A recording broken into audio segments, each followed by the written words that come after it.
ఆయన ఇచ్చు బహుమానము ఆయన యొద్ద ఉన్నది, ఆయన చేయు ప్రతీకారము ఆయనకు ముందుగా. దేవుడికి మహిమ కలుగును గాక. ఆయన మనందరికీ ఏం చేస్తున్నాడంట? బహుమానాలు, గిఫ్ట్లు అంట, ప్రజెంటేషన్లు అంట, ప్రైజులు అంట. ఆయన ఇచ్చే బహుమానం ఎవరి దగ్గర ఉంది? ఆయన చేతిలోనే ఉన్నది. ఎవరి కోసం అవి?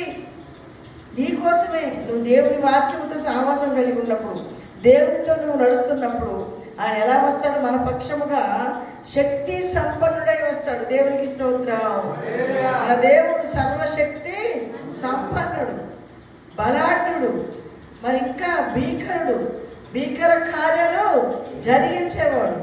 ఆయన కార్యములు మరి ఎవరు కూడా ఈ భూమి మీద జరిగించలేనివి, మనుషుల వల్ల పడనివి, శాస్త్రజ్ఞుల వల్ల పడినవి, గొప్ప వాళ్ళ వల్ల పడనివి, మనుషులు చేయలేనివి దేవుడు చేస్తాడు. హల్లెలూయా.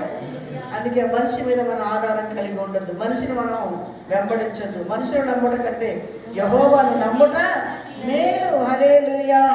కింద చూడండి, గొర్రెల కాపరి వలె ఆయన తన మందను, దేవునికి స్తోత్రం కలుగును గాక. గొర్రెల కాపరి ఎప్పుడు